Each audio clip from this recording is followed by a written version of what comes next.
आपने सवाल पूछा है कैसे दे रहे हैं नौकरी। हम कह रहे हैं कि दे देंगे, दे रहे हैं अभी। आप भेजिए लोगों को। आप सुनते हैं कि देश में लाखों लोग कॉल सेंटर के जरिए नौकरी पाए हुए हैं। तो हम यहाँ पर बच्चों को क्या ट्रेनिंग दे रहे हैं कि कैसे वो घर बैठे रूरल कॉल सेंटर चला सकते हैं। कॉल सेंटर चलाने वाले को 15,000 20,000 रुपया मिल रहा है दिल्ली गुड़गांव में। अगर बिहार के बच्चों को वो ट्रेनिंग दे दी जाए कि वो घर बैठे फोन से संवाद कर सके, रिप्लाई कर सके, तो निश्चित तौर पर उनको 5-7 हजार रुपया मिलने लगेगा। और आप आइए, इसी की ट्रेनिंग दे रहे हैं। कुछ नया कीजिएगा तभी तो रोजगार मिलेगा। आपको लगता है कि खाली मरौड़ा चीनी मिल बनने से सबको रोजगार मिल जाएगा? बिल्कुल। पहली बात तो आप अपना आंकड़ा ठीक कर लीजिए। पहली बार मैंने ये नहीं कहा, पिछले 1-1.5 साल से मैं बिहार में कह रहा हूं कि जो लोग भी इस बार छठ में वापस लौटेंगे उसकी संख्या 4 करोड़ नहीं है। कोविड में जब लोग इतने परेशानी में थे तो टोटल 25 से 28 लाख लोग वापस लौट कर आए थे। तो जो आकलन है कि करीब करीब 30 लाख लोग ऐसे हैं जो मजबूरी में, स्वेच्छा से नहीं, मजबूरी में यहां से पलायन जिनको करना पड़ा है। 8,000, 6,000, 10,000 रुपए के लिए वो लोग बाहर जाकर काम करते हैं। तो बिल्कुल ये जन स्वराज का वादा है। मैं रिपीट कर देता हूं, इस बार जो छठ में लौटेगा, ये छठ बदहाल बिहार का अंतिम छठ होगा। जन स्वराज की सरकार बनेगी तो दिसंबर के बाद उन लोगों को वापस नहीं लौटना पड़ेगा। आपने कहा कैसे होगा, इसकी पूरी परिकल्पना, पूरा ब्लूप्रिंट हमने बताया है। पूंजी के पलायन को रोककर बुद्धि का पलायन रोका जाएगा और पूंजी और बुद्धि के पलायन रोकने से श्रम का पलायन रुकेगा। और एक उसमें और महत्वपूर्ण बात बताना चाह रहा हूं आपको।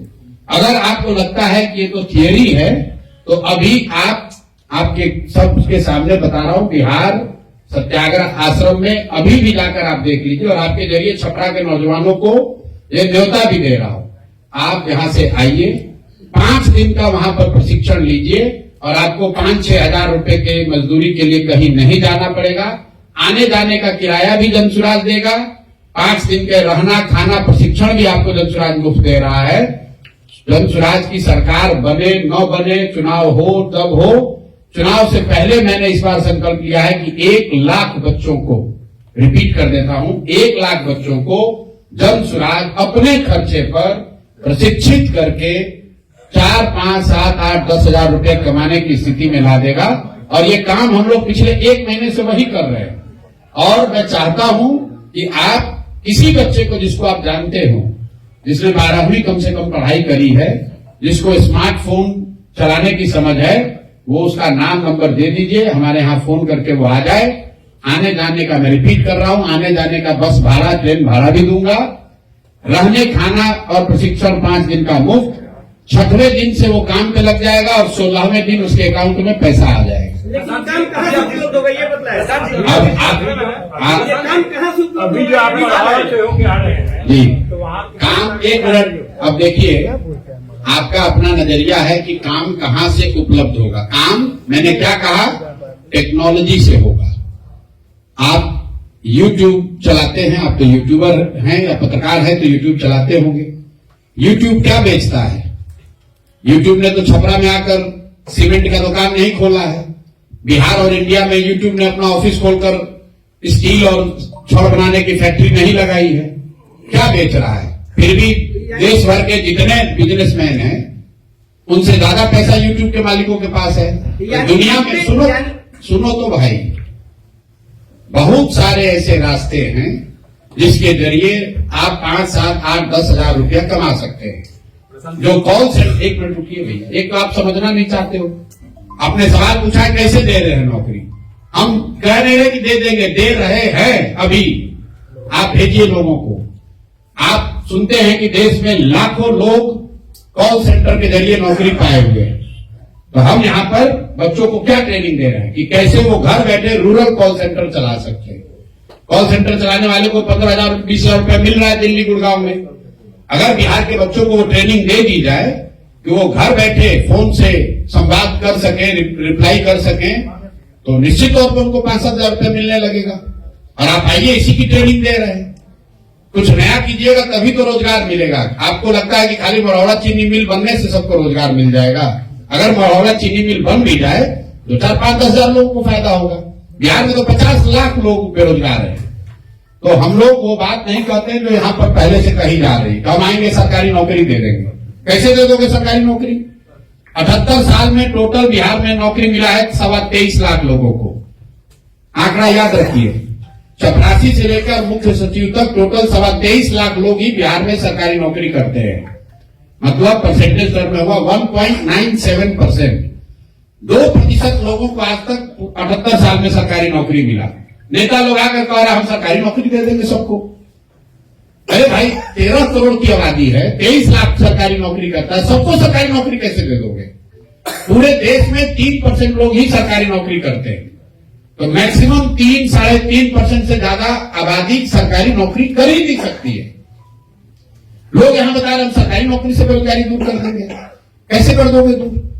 बेरोजगारी दूर करने का तरीका है शिक्षा और युवाओं के हाथ में पूंजी, टेक्नोलॉजी का प्रयोग, जिससे लाखों बच्चों को स्वरोजगार मिलेगा। अपने घर बैठकर लोग 10,000, 15,000, 20,000 रुपए कमा रहे हैं। ये एआई का जमाना है, आर्टिफिशियल इंटेलिजेंस का जमाना है, और हम लोग जी रहे हैं 1960 में। रोजगार टेक्नोलॉजी से मिलेगा। अभी देश में सबसे ज्यादा रोजगार कहां आ रहा है? डेटा सेंटर से आ रहा है। बिहार में एक भी डेटा सेंटर का नाम ही नहीं कोई जानता है। आप और हम चीनी मिल बनाने के चक्कर में खाली पड़े हुए हैं। चीनी मिल खुलना चाहिए, लेकिन चीनी मिल बनाने से बिहार के युवाओं का भविष्य नहीं सुधरने वाला है। दुनिया कहां से कहां चली गई, और बिहार में अभी बैठ के आदमी वही 1970 वाला बात बतिया रहा है कि 4 किलो अनाज कैसे मिलेगा और हमको राशन कार्ड कैसे मिलेगा। उद्योग धंधे पर क्या बोलेंगे? अगर उद्योग लगे तो काफी लोग जो इलिटरेट पर्सन है उनको भी रोजगार उपलब्ध हो सकता है, इसलिए बिहार में उद्योग लगाना भी जरूरी है। इस पर क्या बोलेंगे? बिल्कुल जरूरी है, लेकिन आप तो समझदार पत्रकार हैं। दुनिया का कोई ऐसा देश बताइए जहां उद्योग लगाकर सबकी बेरोजगारी दूर की गई हो। सिंगापुर में कौन सा उद्योग है?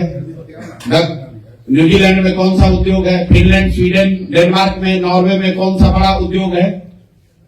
मेरे भाई उद्योग जो है, सुनिए मेरी बात, लेबर की बात, इकोनॉमी को समझिए। इकोनॉमी के 3 फंडामेंटल जो चीज है, प्राइमरी, सेकेंडरी और टर्सरी, उसमें जो उद्योग है, मैन्युफैक्चरिंग है, छोटा बड़ा सब मिलाकर वो पूरे देश में 18% है। कृषि की 60-65% सर्विस सेक्टर है, और आप कह रहे हैं कि उद्योग लगाकर आप बेरोजगारी दूर कर देंगे। कैसे कर देंगे? पूरी इकोनॉमी में सर्विस सेक्टर 65% है और 35 में कृषि और उद्योग दोनों शामिल है, छोटे बड़े सब मिलाकर। तो निश्चित तौर पर उसमें तरक्की होनी चाहिए, लेकिन सिर्फ मैन्युफैक्चरिंग के जरिए आप न देश में न बिहार में बेरोजगारी दूर नहीं कर सकते हैं। सर्विस सेक्टर में नौकरी है, सर्विस सेक्टर में तरक्की है, तरक्की वहीं से आएगी।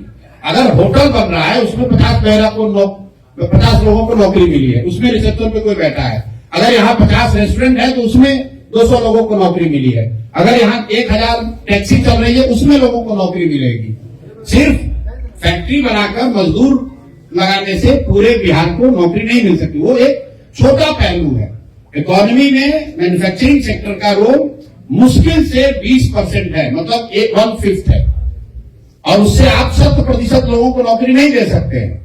जैसे सरकारी नौकरी से 2% से ज्यादा लोगों को रोजगार नहीं दिया जा सकता है, वैसे ही पूरी आबादी का 20 या 25% से ज्यादा लोग मैन्युफैक्चरिंग से, चाहे छोटा उद्योग हो या बड़ा उद्योग हो, उससे उसको पूरा रोजगार नहीं मिल सकता है।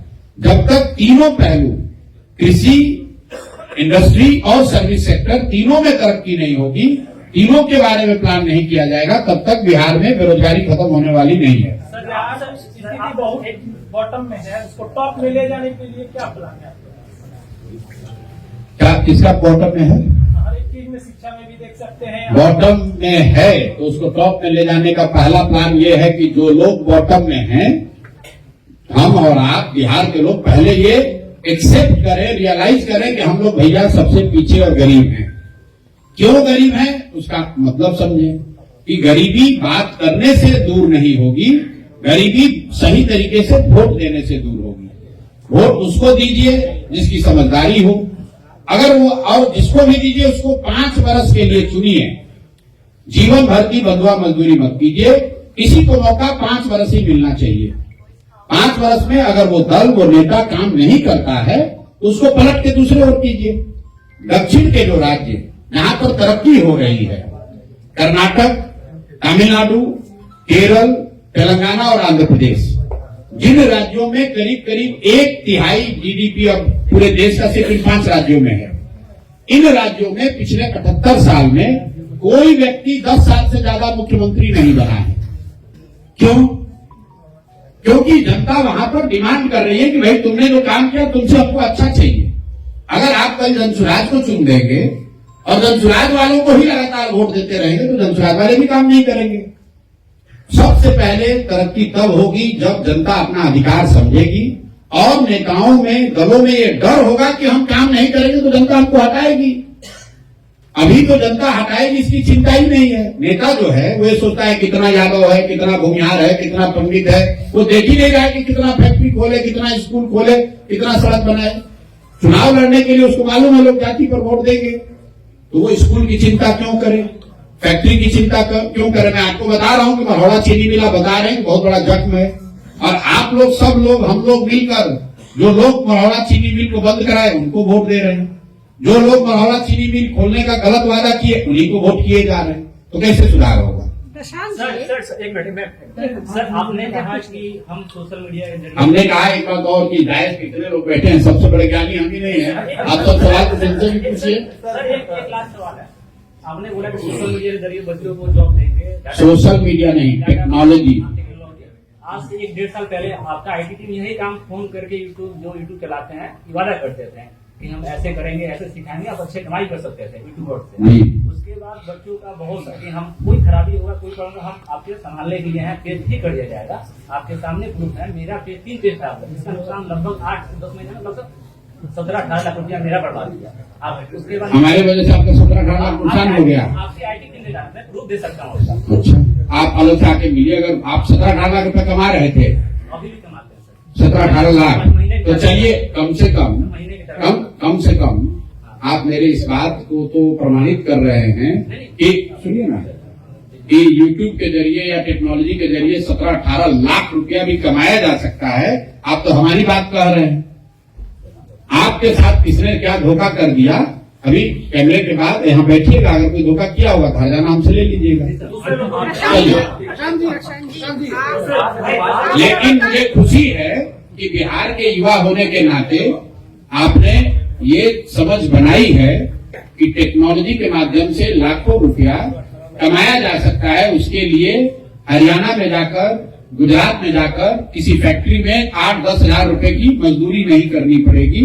और अगर आप कर सकते हैं तो बहुत सारे लड़के कर सकते हैं। आपका क्या मसला है उस पर अलग से बात करें। हम रोजगार से ज्यादा राजनीति पे आते हाँ हैं। जी, लगातार बात आप कर रहे हैं कि बिहार में रोजगार भी है। आपकी पार्टी में भी तमाम नेता है कि आपका दल भी आगे जो आने वाले प्रत्याशी हैं उस पर किस तरह के प्रत्याशी पर दाव लगाने वाला है, ऐसा कुछ मतलब कैटेगरी क्या है?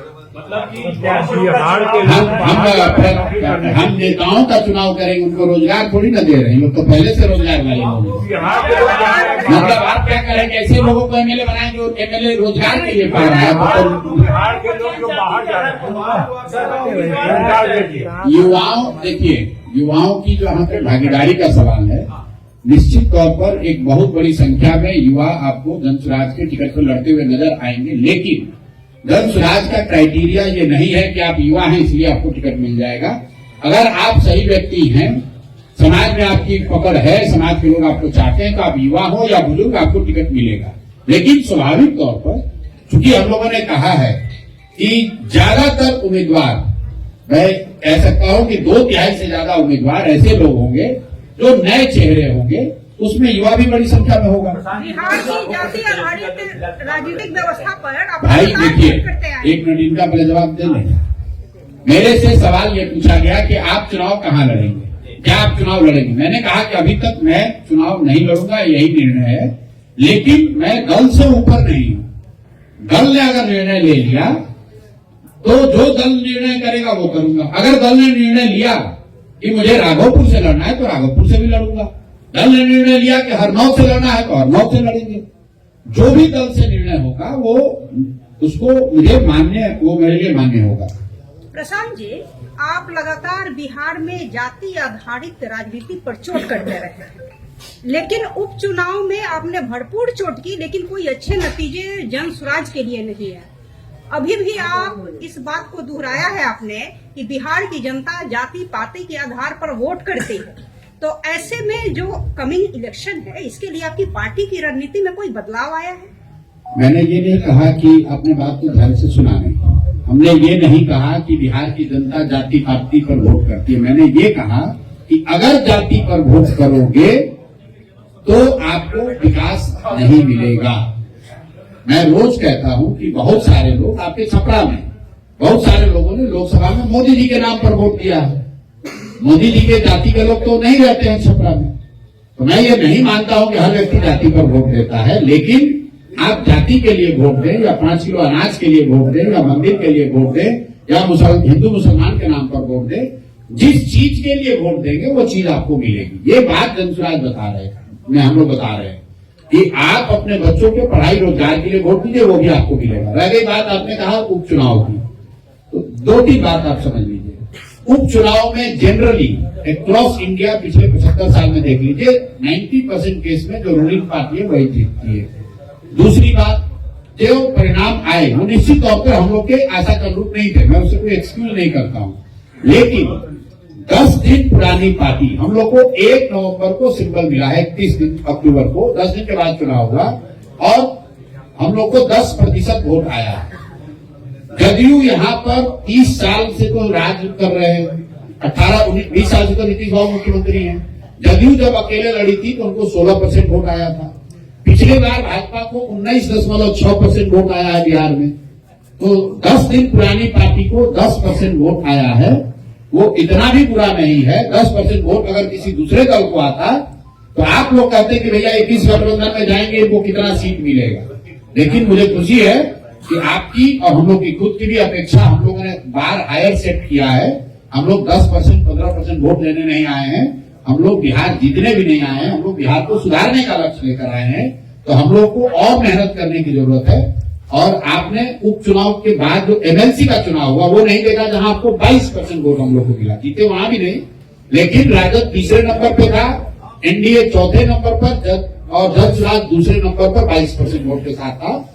आप थोड़ा सा समय दीजिए, अभी चुनाव आने दीजिए, दूध का दूध पानी का पानी हो जाएगा। लेकिन अंतिम एक और बात सुन लीजिए, मैं यहाँ पर एमएलए बनने नहीं आया, मुझे एमएलए बनकर मंत्री बनकर अपना जीवन नहीं सुधारना है, मैं बिहार को सुधारने के नजरिए से आया हूं। एक सोच, एक विचार लेकर आया हूं और जनता को मैंने बार बार ये आश्वस्त किया है कि मैं कुछ भी हो जाए उसके ईमानदारी और शुद्धता में कमी नहीं आने दूंगा। और अगर उसके लिए 2 साल, 5 साल, 10 साल भी लगे तो मुझे कोई घबराहट नहीं है, मैं बिल्कुल पीछे हटने वाला नहीं हूं। कोई भी जब आप बड़ा काम लेते हैं तो स्वाभाविक तौर पर उसमें अच्छे दिन भी आएंगे और कुछ झटके भी लगेंगे, लेकिन आज जनसुराज इतनी बड़ी ताकत है, इतनी बड़ी ताकत है कि कोई भी दल बिना जनसुराज की बात किए हुए अपने चुनाव की परिकल्पना नहीं कर सकता है, ये आपको भी मालूम है। बिहार में बेरोजगारी बहुत ज्यादा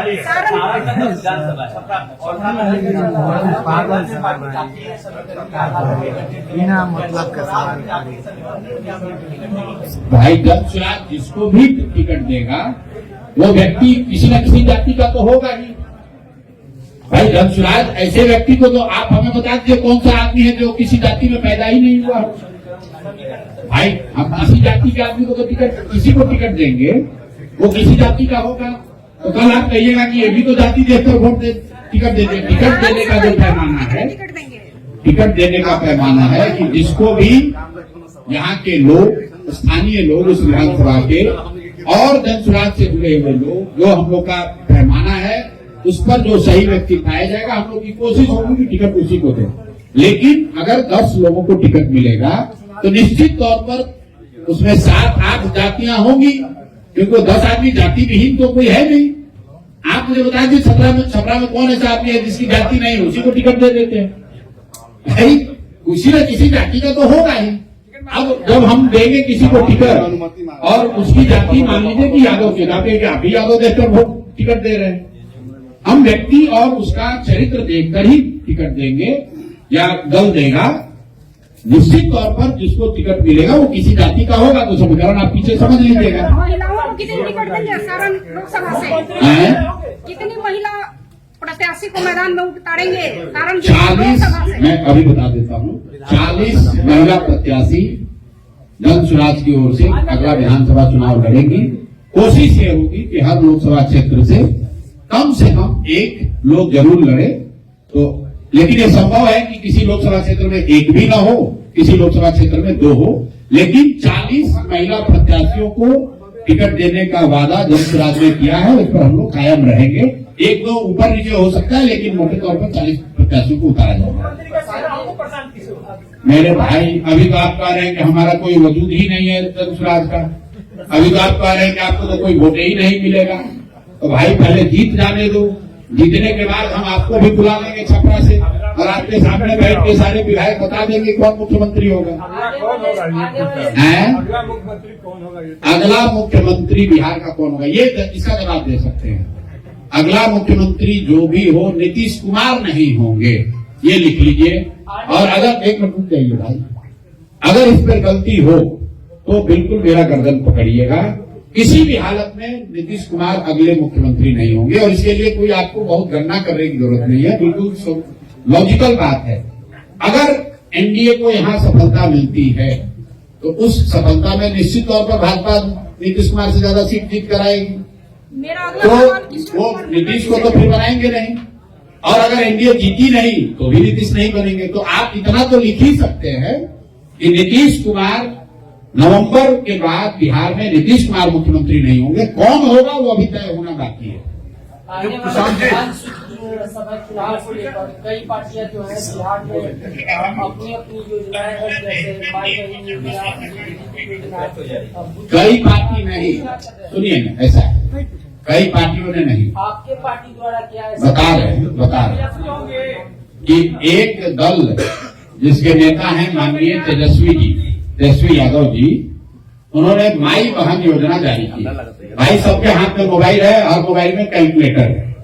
माई बहन योजना में उन्होंने कहा कि हमारी सरकार बनी तो सारी महिलाओं को 2,500 रुपया महीना देंगे। बिहार में 6 करोड़ महिलाएं हैं, 1 करोड़ अगर बच्चियों को हटा भी दें तो 5 करोड़ महिला हुई। 5 करोड़ गुने 2,500 कर दो भाई, गुने 12 महीना कर दो, 1,50,000 करोड़ से ज्यादा का बजट हो गया। बिहार का योजना बजट कितना है? टोटल बजट है 3 लाख करोड़, उसमें योजना बजट है करीब करीब 1 लाख करोड़। तो 1 लाख करोड़ अभी तो आया है बजट 2 दिन पहले। 1 लाख करोड़ में वो 1.5 लाख करोड़ रुपया की योजना कैसे चला देंगे, ये तो भाई हमारे समझ से परे है।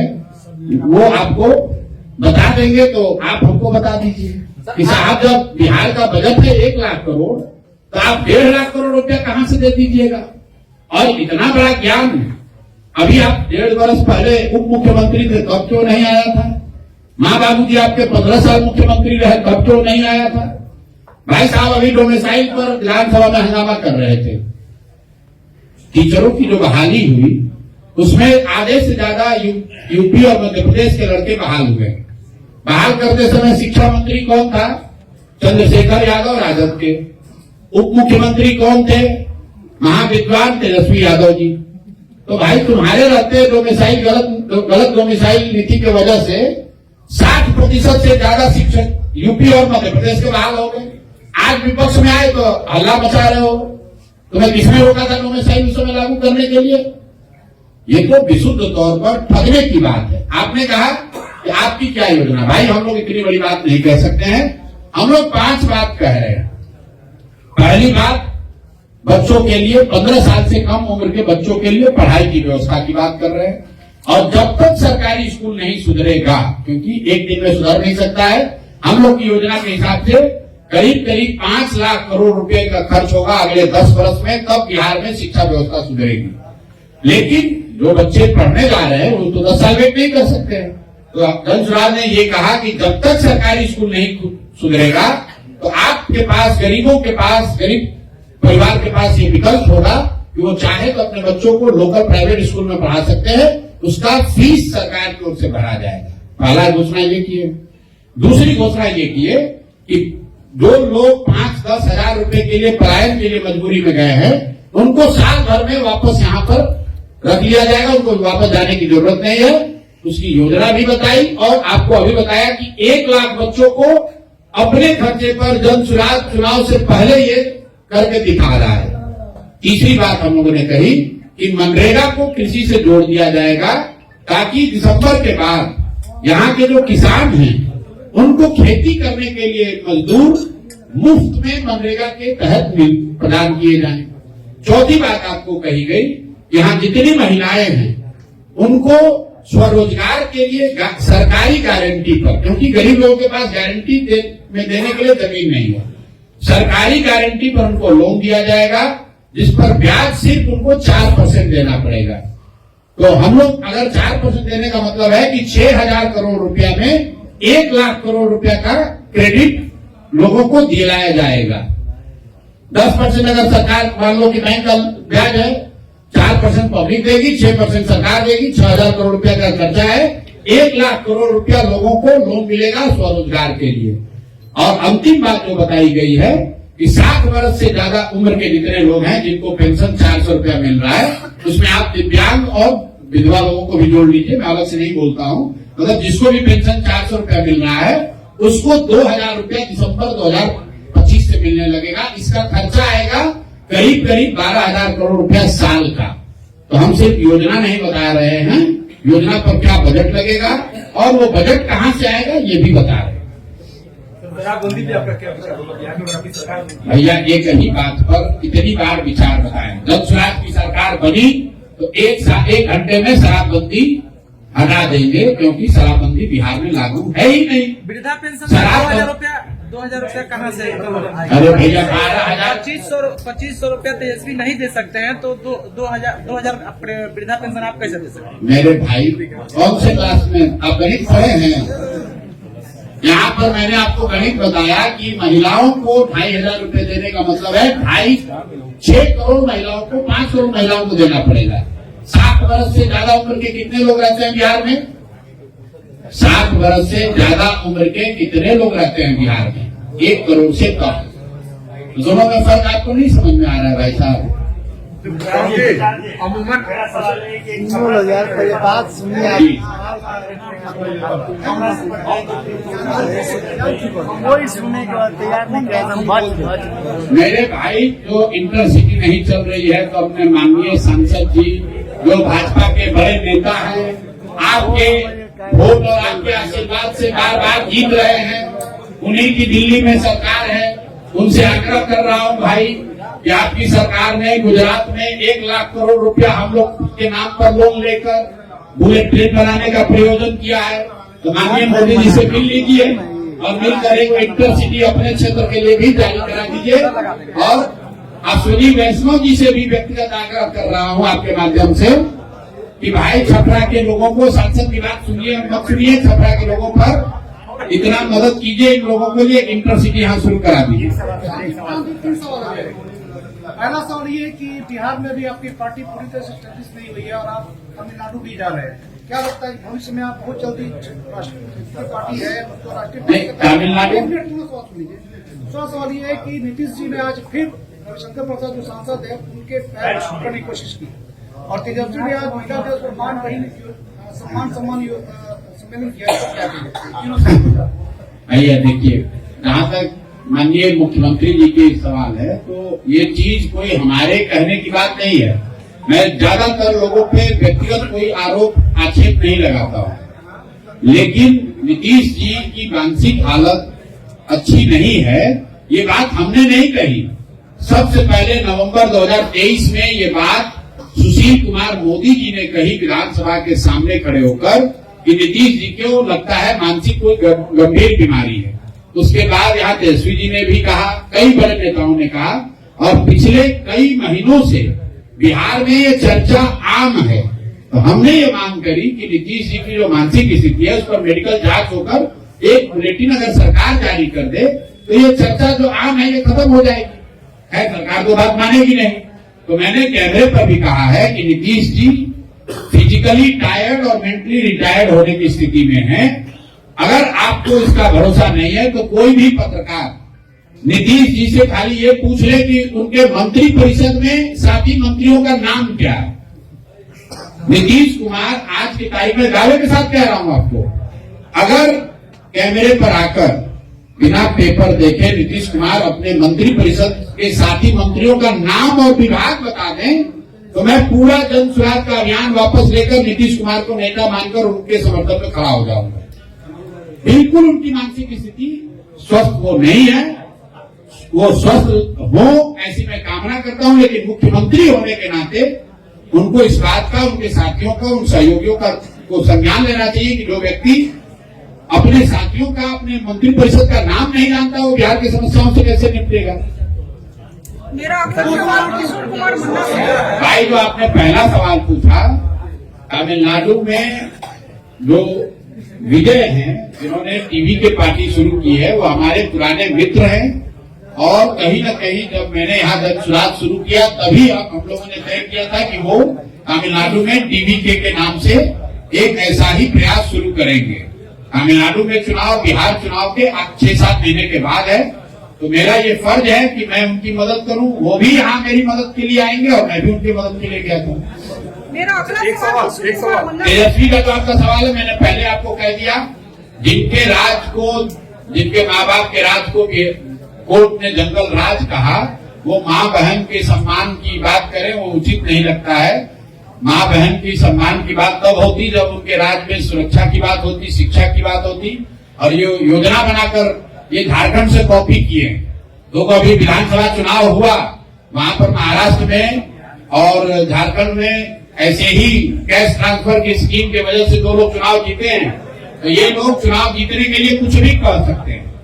भाई मैं आपको एक और बात बता दूं, सिर्फ बिहार ही नहीं, दिल्ली और गोवा जैसे 2-3 छोटे राज्यों को छोड़ दीजिए तो देश का कोई भी राज्य अपने यहाँ रहने वाली सारी महिलाओं को, बिहार की तो बातें छोड़ दीजिए, बिहार की तो हालत ही नहीं है, कोई भी राज्य इंक्लूडेड, महाराष्ट्र इंक्लूडेड, अपने राज्य में रहने वाली सारी महिलाओं को 2,500 रुपये महीना नहीं दे सकता है। किसी राज्य की वित्तीय हालत की स्थिति ऐसी नहीं है। बिहार में तो ये सपने से भी आगे की बात होगी। अब भैया आप लोग यहाँ बैठे हुए हैं, अब आपको कोई नहीं दिख रहा है, तब हम उसके लिए क्या कहें। अगला सवाल किशोर कुमार मुन्ना से है। अब आपको यहाँ के बिहार के सबसे बड़े वकील हैं, ये आपको नहीं दिख रहे हैं, वाईबी गिरी, इनका ससुराल यही मांझी में है। आपको रामबली चंद्रवंशी जी नहीं दिख रहे हैं, तो यहाँ के एमएलसी है, लंबी लड़ाई लड़ी है, अपने पद से इस्तीफा दिया, एक तरह से एमएलसी का पद छोड़ा है पिछड़ों की लड़ाई लड़ने के लिए। बच्चा राय जी आपके जिले के मतलब वर्षों से राजनीति करने वाले व्यक्ति हैं, उर्मिला जी हैं, ये चुनाव लड़े हैं, कन्हैया जी यहाँ, अब कोई आपको दिख ही नहीं रहा है तो मैं क्या करूँ, आप बताइए। आगे सबको बैठा रखा है, इस पर तो सब सहमति की प्रयास होना चाहिए। तो प्रयास, मैं जो आप पत्रकार हैं, हम आपसे उनका सवाल पूछ रहे हैं, बिहार को सुधारने का, बिहार में व्यवस्था परिवर्तन का प्रयास होना चाहिए कि नहीं होना चाहिए? होना चाहिए। तो प्रयास मैं करूं या आप करें, प्रयास आज हो या 10 वर्ष के बाद हो, करना तो किसी न किसी बिहार के आदमी को ही पड़ेगा। तो खाली ये कहते रहने से कि बहुत अंधेरा है, अंधेरा खत्म नहीं होगा, किसी को दिया जलाना पड़ेगा। अब वो दिए का प्रकाश कितना होगा ये तो समय बताएगा। हमारा काम है दिया जलाना, हमारा काम अंधकार को बढ़ाना नहीं है, अंधकार पर सिर्फ टीका टिप्पणी करना नहीं है। भगवान ने मुझे जो शक्ति बुद्धि दी है, मैं अपनी तरफ से ईमानदारी से उसको, अंधकार को कम करने का, दूर करने का प्रयास कर रहा हूँ। बहुत बहुत धन्यवाद।